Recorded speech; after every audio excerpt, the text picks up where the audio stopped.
Vous êtes supérieur à Satan. Shalom, bien-aimés dans le Seigneur.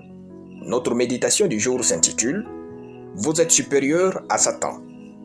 Nous tirons notre texte dans Marc chapitre 16, le verset 17 qui nous dit ceci. « Voici les miracles qui accompagneront ceux qui auront cru. En mon nom, ils chasseront les démons. Ils parleront de nouvelles langues.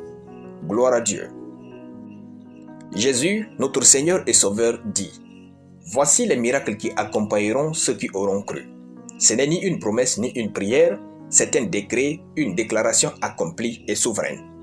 Jésus a bien dit « Ceux qui auront cru et non les pasteurs et les prophètes. » Le jour même où vous êtes devenus chrétiens, tous les démons l'ont su et savent que vous êtes supérieur à eux. Par conséquent, tous les démons de l'enfer savent que vous êtes capable de les chasser au nom de Jésus. Il revient donc à vous d'utiliser votre autorité en Christ afin de les chasser et non à Dieu de le faire pour vous. Quand vous ordonnez aux démons et à Satan de partir ou de lâcher prise dans vos affaires, il n'y a qu'un seul résultat. Ils doivent vous obéir. Vos paroles ont la puissance de produire des résultats divins. Ne permettez jamais aux démons de travailler dans vos affaires et contre vos proches. Chassez-les. Chassez-les avec agressivité. Jésus a bien dit, ils chasseront les démons. Et vous, voulez-vous causer avec les démons? Bien-aimés, qu'espérez-vous lorsque vous interrogez un menteur qui est naturellement incapable de dire la vérité? Ceux qui interrogent Satan et les démons donnent à ceux-ci des occasions de détruire leur famille et relations.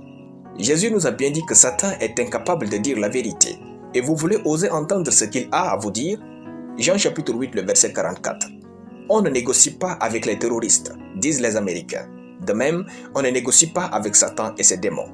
Le verbe chasser dans le verset vient du grec ekbalo, signifiant chasser comme on chasse un chien. C'est ainsi qu'il faut traiter Satan et sa bande. Chassez-les comme des chiens. Que vous tremblez ou pas, Satan et sa bande doivent vous obéir, car vous êtes fils ou filles de Dieu. Mettez-les hors d'état de nuire. Luc chapitre 10, le verset 19. En tant qu'enfant de Dieu, vous êtes mandaté pour le faire. C'est la chose la plus facile à faire. Gloire à Dieu.